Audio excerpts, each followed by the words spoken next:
Hi friends, ഇന്ന് ഞാനൊരു ചെറിയ വീഡിയോയുമായിട്ടാണ് വന്നിട്ടുള്ളത്.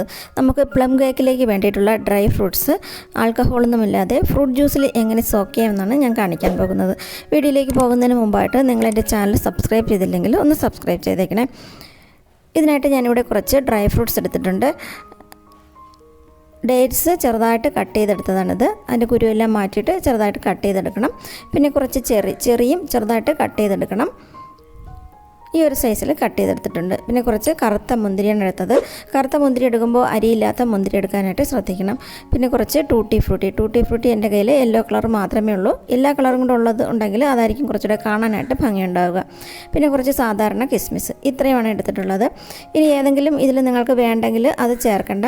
വേറെ കൂടുതലായിട്ട് എന്തെങ്കിലും ഡ്രൈ ഫ്രൂട്ട്സ് വേണമെങ്കിൽ അതും ചേർത്ത് കൊടുക്കാം. എങ്ങനെ വേണമെങ്കിലും ചെയ്യാം. ഇതിൽ എന്നത് വേണം, കൂടുതലായിപ്പോയി കുറഞ്ഞു പോയി അങ്ങനെ ഒന്നുമില്ല. നമ്മുടെ ഇഷ്ടത്തിനനുസരിച്ച് ചേർത്ത് കൊടുക്കാം. ഇനി ഇതെല്ലാം ഡ്രൈ ഫ്രൂട്ട്സും കൂടെ ഒന്ന് നന്നായിട്ടൊന്ന് മിക്സ് ചെയ്ത് വയ്ക്കാം.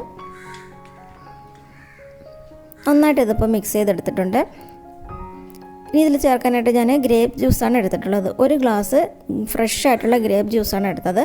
മുന്തിരി നന്നായിട്ട് കഴുകിയ ശേഷം വെള്ളം നല്ലപോലെ തുടച്ച് കളഞ്ഞിട്ട് മിക്സിയിൽ നന്നായിട്ട് അരിച്ചെടുത്തതാണിത്.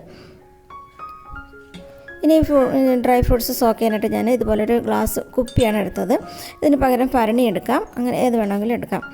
അതിലേക്ക് ഡ്രൈ ഫ്രൂട്ട്സ് ഇട്ട് കൊടുക്കാം. അതിനുശേഷം ജ്യൂസ് ഒഴിക്കാം. ഇതിപ്പോൾ ഞാൻ എടുത്തത് 1 കിലോ പ്ലം കേക്കിനുള്ള ഡ്രൈ ഫ്രൂട്ട്സാണ് എടുത്തത്.